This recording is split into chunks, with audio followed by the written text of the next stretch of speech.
Números capítulo 25 y 26. Y solamente para resumir lo que es la historia de Balaam, y para que podamos entender este capítulo, ya que este capítulo necesitamos entender un poquito de historia, lo que aconteció el 23 y el 24. Y se acuerdan de Balaam, el profeta que no era judío, pero Dios lo usó. Pero este profeta Balaam era un profeta malo, tenía un corazón malo. Y realmente él se inclinaba por el amor al dinero. Y vemos que el rey Balac, el rey de los moabitas, ¿verdad?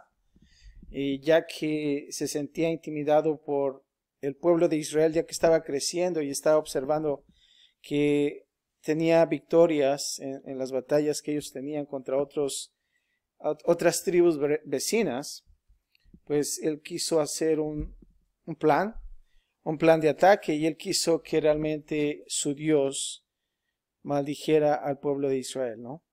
Y quería usar al profeta Balaam, entonces prácticamente lo contrató. Y Balaam, claro, cedió y consultó con Dios, y Dios dijo que no, pero bueno, vemos que Balaam tenía un corazón que no estaba de acuerdo con Dios, y entonces él hizo y tomó la acción de hacerlo. Y vemos que Balaam dio 4 profecías importantes, pero no maldijo al pueblo de Dios. ¿Se acuerdan? En el capítulo anterior, lo que es 23 y 24, solamente para resumir la historia, Balaam dio 4 profecías, 4 parábolas, profecías que encontramos en el capítulo 23 y 24. Ahora, solamente para resumir y dar algo más breve, la primera profecía fue acerca de Israel como un pueblo escogido. Dios dijo, este pueblo va a ser mi pueblo escogido, y Israel es un pueblo escogido por Dios. Entonces, prácticamente la profecía número 1 fue de que Israel es un pueblo escogido. La profecía número 2, vimos que Israel fue un pueblo victorioso también. No solamente escogido, pero que también iba a tener victorias sobre otros pueblos vecinos. Y la número 3 es que Israel iba a ser también un pueblo bendecido, un pueblo satisfecho. Entonces vemos estas secuencias, estos procesos, como Israel de la esclavitud, ¿se acuerdan? Que salió de Egipto, ahora es un pueblo escogido, victorioso, bendecido. Pero por último, la 4ª profecía, lo que observamos es que Balaam se da cuenta de que esas tiendas, ¿se acuerdan que estaban alrededor del tabernáculo? Formaban una cruz. Y vemos que Balaam entendió algo, que realmente ellos estaban con el Mesías, con Cristo. En este caso, bueno, sería Cristo Jesús. Pero vemos esas 4 profecías que también nosotros debemos aplicarlas a nuestras vidas como cristianos. Nota eso, tú estabas en esclavitud cuando estabas en el mundo, ¿verdad? Pero date cuenta que ahora, cuando estás con Dios, tú ya eres una persona escogida por Dios, eres una persona victoriosa en Dios, y también eres bendecida, y también estás en Cristo Jesús. Son 4 palabras importantes para nosotros acarrear en nuestra vida como cristianos. Número 1, ¿qué es? Escogido. Número 2, victorioso. Número 3, bendecido, satisfecho. Y número 4 es que nosotros estamos en Cristo. Bien importante. Esas profecías dadas por Dios al pueblo de Israel también nos las da a nosotros. Claro, no somos judíos, pero estoy hablando espiritualmente. Date cuenta que cuando nosotros aceptamos a Cristo Jesús, entonces somos escogidos, somos parte de la familia de Dios. Y date cuenta que nuestras batallas son victoriosas. Ahora, no te estoy diciendo que no vas a tener batallas, pero sí la van a haber. Pero la diferencia es que nosotros vamos a tener victorias sobre esas batallas a través de Dios. Y sabes lo que también vamos a obtener el resultado de ser bendecidos. Personas que estamos satisfechas en lo que tenemos. ¿Por qué? Porque estamos en Cristo Jesús. Es bien importante que nosotros podamos mantener eso en nuestro corazón, porque vemos cómo Dios obra en su pueblo, así como también Dios obra en nosotros. Pero vamos a ver ahora en el capítulo 25 algo interesante.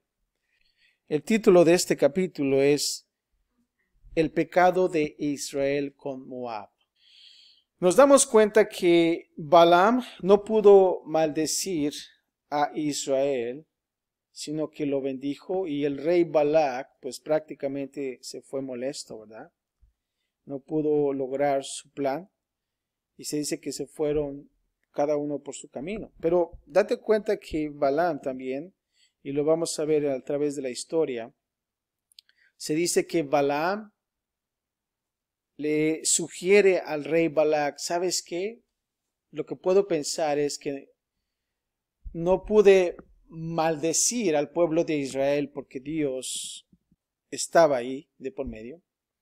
Pero ¿sabes lo que pasa? Balaam le comenta algo interesante a Balac. Le dice, pero ¿sabes qué? Si realmente tu pueblo, las mujeres moabitas, seducen a los israelitas, entonces ellos mismos se van a maldecir, ¿verdad? Ese era ahora el plan que Balaam tenía. Y es por eso que vamos a ver aquí en el capítulo 25 acerca de esta historia del pecado de Israel con Moab. Y vamos a ver qué es lo que pasa. Pero vamos a ver las primeras partes. Parte número 1, del 1 al 5. Vamos a ver la inmoralidad sexual, idolatría y las consecuencias. Vamos a ver qué es lo que pasa ahora con el pueblo de Israel. Y vamos a comenzar versículos del 1 al 3, la prostitución de Israel con las hijas de Moab. Y vamos a leer, dice así. Moraba Israel en Sittim, y el pueblo empezó a fornicar con las hijas de Moab. Date cuenta, cayeron ahora en fornicación, se estaban juntando los israelitas con las hijas de Moab. Y dice así el versículo 2, las cuales, nota esto, invitaban al pueblo a los sacrificios de sus dioses. Nota eso. Y el pueblo comió y se inclinó a sus dioses. O sea que prácticamente Israel fue seducido, ¿verdad? Ahora versículo 3 dice, así acudió el pueblo a Baal Peor. Baal Peor es un dios, el dios de los moabitas. Y fíjate lo que pasa. Y el furor de Jehová, ¿qué pasó? Se encendió contra Israel. Y aquí observamos en el versículo 1 que empezaron a fornicar con las hijas de Moab. Ahora las mujeres de Moab, viniendo entre los hombres de Israel, observamos que sedujeron tanto a pecado sexual e idolatría, cuando dice que se inclinó a sus dioses. Y aquí observamos que los dos eran comúnmente conectados en formas perversas de adoración de ídolos en el mundo antiguo. Y eso es lo que estaba sucediendo. Ahora Baal Peor era el gran cananita dios de lo que era la fertilidad.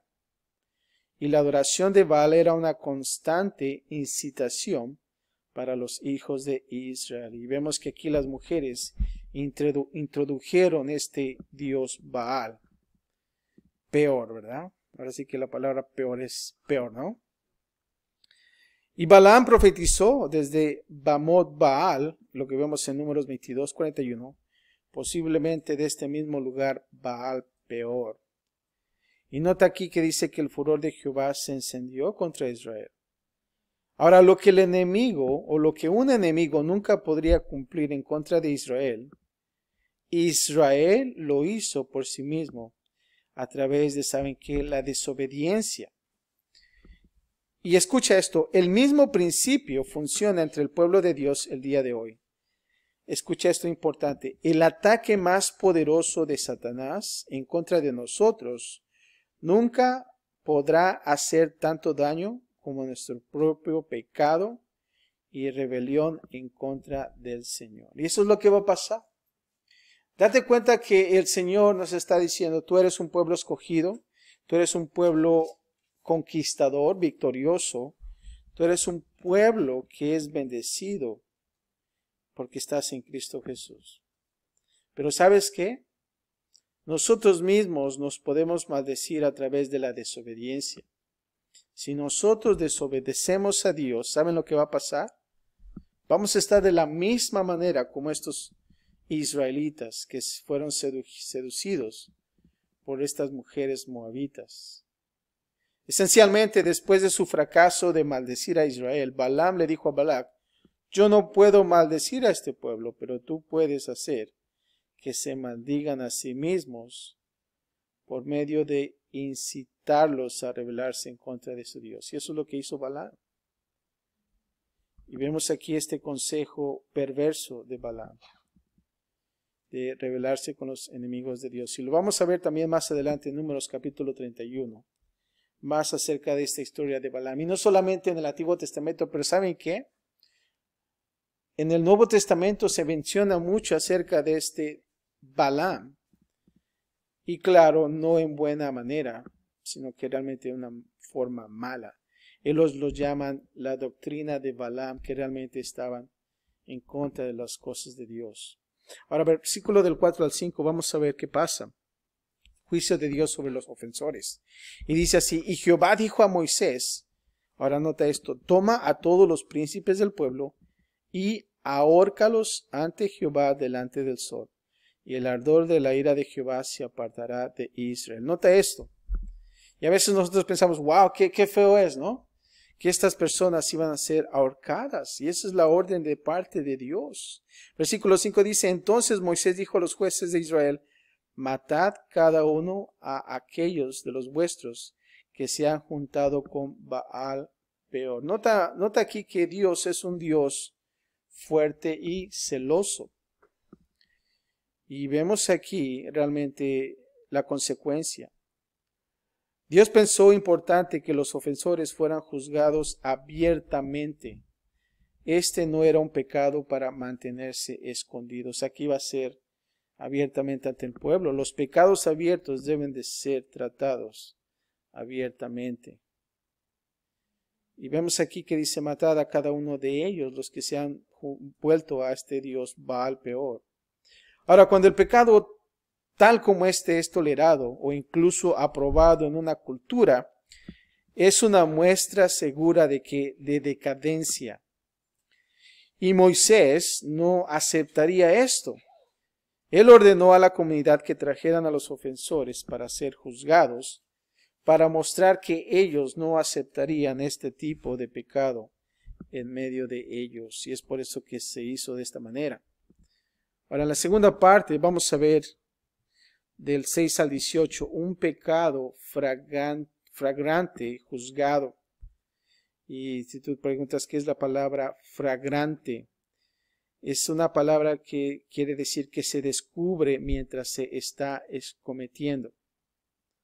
Es algo que está descubierto mientras se está cometiendo. Al versículo del 6 al 9, bueno, ahí está mal. El estándar de fines por la justicia. Y dice así, versículo 6. He aquí, dice, un varón de los hijos de Israel vino y trajo una madianita a sus hermanos. Ahora nota esto. Un varón israelita dice que trajo una madianita a sus hermanos. Ahora nota esto. A ojos de Moisés y de toda la congregación de los hijos de Israel, mientras lloraban ellos a la puerta del tabernáculo de reunión. Versículo 7 dice: y lo vio Fines, hijo de Eleazar, hijo del sacerdote Aarón, y se levantó de en medio de la congregación y tomó una lanza en su mano. Y fue tras el varón de Israel a la tienda y los alanceó a ambos, al varón de Israel y a la mujer por su vientre. O sea que lo que estaba pasando aquí es que llegó este hombre israelita y trajo a esta mujer madianita y comenzaron a hacer el acto inmoral sexual. Y nota que Fines vio lo que estaba sucediendo y es por eso que tomó esa lanza. Y dice que se levantó de la congregación y tomó la lanza Y el versículo 8 dice que fue tras el varón y la mujer. ¿Y qué es lo que pasó? Los mató prácticamente. Dice que los alanceó a ambos, al varón de Israel y a la mujer, por su vientre. Nota eso. Y cesó la mortandad de los hijos de Israel, y murieron de aquella mortandad 24,000. Imagínate. Esa seducción trajo una decadencia de 24,000 hombres israelitas. Qué triste es, ¿no? Realmente por andar cometiendo esa inmoralidad sexual y también idolatría. Ahora, ¿qué hay acerca de este hombre llamado Fines? Fines era uno entre estos en Israel que no aceptaría esta venta al por mayor de rebelión en contra de Dios. Y lo que pasó es que él trajo el juicio de Dios al empujar a una israelita y a un madianita, a la mujer madianita, con una lanza, aparentemente mientras ellos estaban en medio de la inmoralidad. Y claro, aquí no describe mucho porque realmente era algo bochornoso. Y vemos que él realmente estuvo en contra de eso. Y fíjate lo que pasa con lo que Dios, cómo lo ve Dios. Y Dios honra a Fines por su celo. Y dice el versículo 10, entonces Jehová habló a Moisés diciendo, Fines, hijo de Eleazar, hijo del sacerdote Aarón, ha hecho apartar mi furor de los hijos de Israel, llevado de celo entre ellos, por lo cual yo no he consumido en mi celo a los hijos de Israel. Por tanto, diles, he aquí yo establezco mi pacto de paz con él, y tendrá él y su descendencia después de él el pacto del sacerdocio perpetuo, por cuanto tuvo celo por su Dios e hizo expiación por los hijos de Israel. Y aquí observamos que Fines realmente estaba en ese celo, ¿verdad? Pero no celo de la mujer, sino que era celo por Dios. Y es por eso que él hizo este acto de matarlos a ambos, porque realmente estaba en contra de lo que Dios quería para su pueblo, por la desobediencia. Y vemos aquí que como Dios no solo notó la obediencia de Fines, pero sabes que él también lo notó porque él era celoso con su celo entre ellos. Y Fines era apasionado acerca de las cosas que Dios era apasionado. Y en este respecto, él era un hombre después del propio corazón de Dios. Y qué bueno que nosotros también fuéramos como este hombre Fines, ¿verdad? Que cuando nosotros vemos este acto de inmoralidad sexual y también de idolatría, que nosotros podamos también funcionar como este Fines. Y cuando se nos presenta eso en nuestra vida, que podamos nosotros de la misma manera tener ese celo de no desobedecer a Dios, sino de mantenernos. Y vemos que dice, tendrá él y su descendencia después de él el pacto de sacerdocio. Y aquí vemos que Dios está bendiciendo a Fines con la promesa que él sería el descendiente de Aarón, por el cual pasaría el sacerdocio. O sea que realmente iba a estar un lugar para este Fines de sacerdocio, porque realmente él estaba viendo un corazón de acuerdo a las cosas de Dios. Y fíjate cómo es que nosotros podemos también funcionar como Fines. Cuando nosotros nos apartamos de ese pecado y estamos en obediencia a Dios, y sabes lo que pasa, Dios nos bendice. Dios nos mantiene bendiciéndonos y nos pone en buenos lugares para su gloria. Versículo del 14 al 18.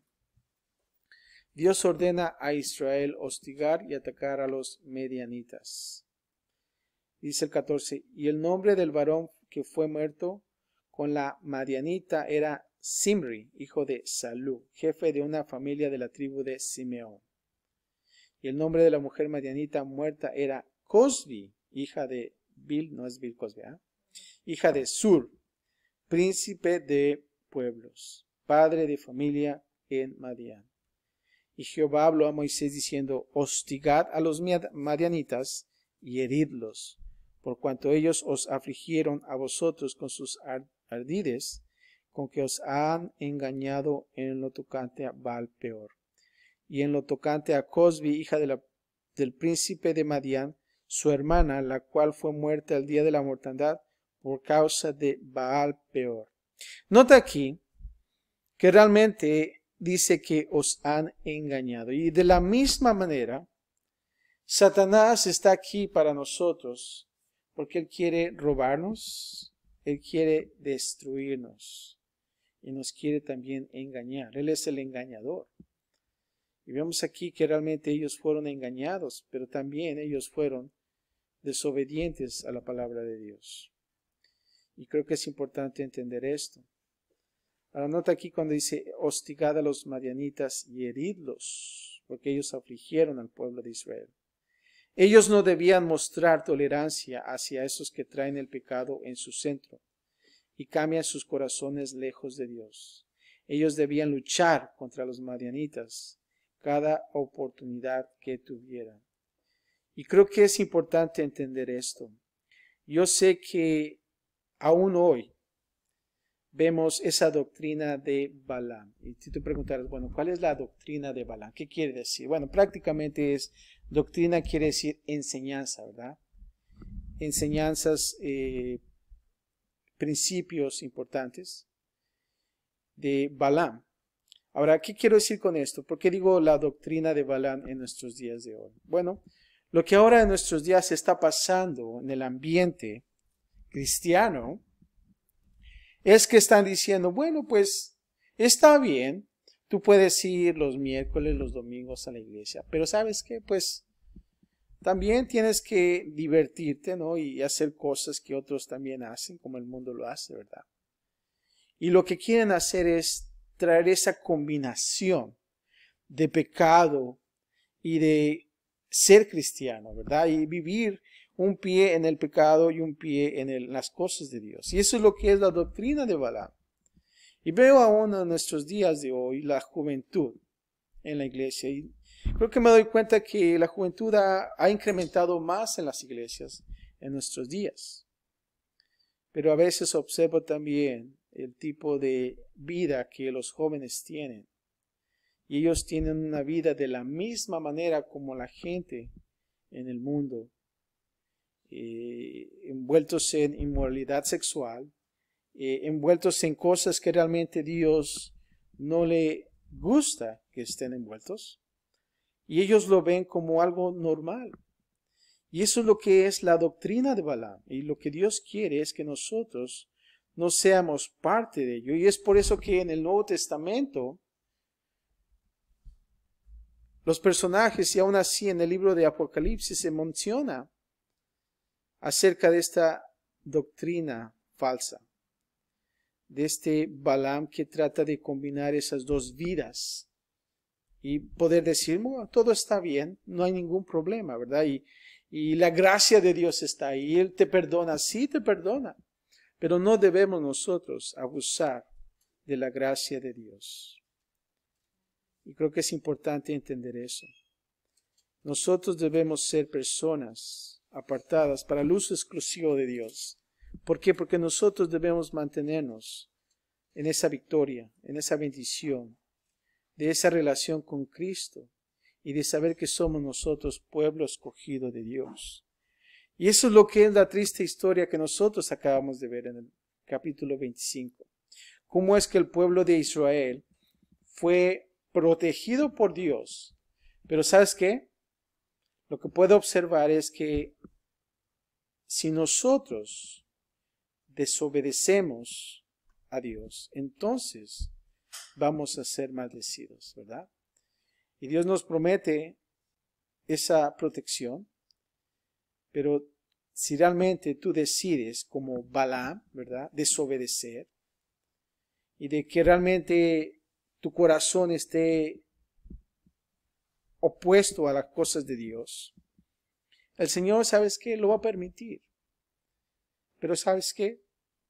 Lo que va a pasar es que tú vas a tener una vida difícil, una vida dura, que va a traer consecuencias a tus decisiones si nuestras decisiones no están de acuerdo con Dios. Y creo que es importante entender esto.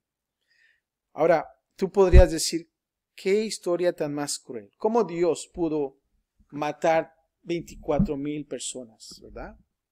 Y mucha gente, si tú lees este pasaje a una gente que no es cristiana, te puede decir, ¿cómo tu Dios puede hacer este tipo de atrocidades, ¿no? Pero si tú te pudieras a pensar de una persona que tuviera quizás gangrena o en un pie o cáncer, y que el doctor te diga, ¿sabes qué? Tienes que cortarte la pierna, ¿verdad? ¿Tú qué pensarías? Pues es necesario, ¿verdad? Porque si no, contaminaría todo el cuerpo, ¿no? Y entonces morirías. Y creo que de la misma manera lo que quiere hacer Dios con esto es cortar ese pecado. ¿Para qué? Para que todo el cuerpo no se contamine. Imagínate si realmente no hubiera sucedido esto. Quizás todo Israel se hubiera contaminado y entonces hubiera muerto. Y es por eso que nosotros observamos este capítulo, de poder realmente parar todo ese pecado. Y se oye muy cruel, ¿verdad? Pero es necesario que se haga. Y ahora, versículo 26, solamente voy a darles un pequeño resumen. No vamos a leer todo el capítulo porque son 65 versículos y son bastantes, pero vamos a ver el segundo censo. ¿Se acuerdan que en el capítulo 1 vimos el censo del pueblo de Israel? Y vimos muchos números y tantas familias y tantos nombres que a veces ni podíamos pronunciar. Pero aquí vemos en el capítulo 26 lo que es el segundo censo. El segundo censo de Israel en el desierto. Ahora me gustaría que pudiéramos leer el versículo 1 al 4 y vamos a ver el mandato de tomar el censo y lo demás vamos a ver una gráfica para poder entender lo que está pasando. Versículo 1 dice, aconteció después de la mortandad que Jehová habló a Moisés y a Eleazar, hijo del sacerdote Aarón, diciendo, tomad el censo de toda la congregación de los hijos de Israel, de 20 años arriba, nota eso, por las casas de sus padres, todos los que puedan salir a la guerra en Israel. Y Moisés y el sacerdote Eleazar hablaron con ellos en los campos de Moab, junto al Jordán, frente a Jericó, diciendo, contaréis el pueblo de 20 años arriba, como mandó Jehová a Moisés y a los hijos de Israel que habían salido de la tierra de Egipto. Estamos aquí observando el mandato que Jehová le dijo a Moisés. Y claro, estamos viendo que ellos obedecieron. Pero me gustaría solamente que observaras, y espero que puedas observarlo. Si no, yo te voy solamente a compartir lo que está pasando en esta gráfica.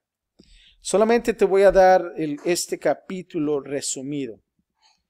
Observamos del 1 al 4 el mandato de Dios a Moisés. Y Moisés se los dijeron a los demás y obedecieron lo que Dios les había dicho.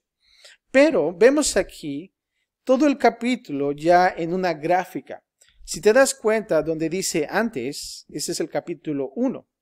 Y vemos el censo, el total de los censos. Y en el capítulo 26 es lo que fue después, lo que es el segundo censo. Y vemos ahí también los números. Pero si tú ves en donde dice cambio, prácticamente hay números negativos y también números positivos. Los números negativos, claro, son las pérdidas de gente que las tribus tuvieron a través del capítulo 1 al capítulo 26. Pero también tienes un porcentaje. ¿Qué porcentaje? ¿Cuánta pérdida sufrió cada tribu? Del versículo 5 al 11 es la tribu de Rubén. Del 12 al 14 es la tribu de Simeón. 15 al 18 la tribu de Gad. 19 al 22 la tribu de Judá. 23 al 25 la tribu de Isaacar. 26 y 27 la tribu de Zebulón. 28 al 34 la tribu de Manasés, 35 al 37 la tribu de Efraín, 38 al 41 la tribu de Benjamín, 42 al 43 la tribu de Dan, 44 al 47 la tribu de Aser, y 48 al 50 observamos la tribu de Neftalí. Ahora en el versículo 51, donde tú observas en el lado izquierdo, vemos el número total de hombres entre Israel listos para la guerra. Y vemos aquí el total en el color amarillo, si te das cuenta. En el versículo dice que son 601,730. Ese es el total de todas las tribus. Eso es para que te des una mejor idea, ¿verdad? Porque cuando estás leyendo es un poquito difícil. Pero ese es lo que es el versículo 51. Te da el total de todas las tribus. Y por último vemos el 57 al 62. Vemos a la tribu de Leví. ¿Se acuerdan que la tribu de Leví no fue contada? Porque ellos iban a estar sirviendo en el tabernáculo.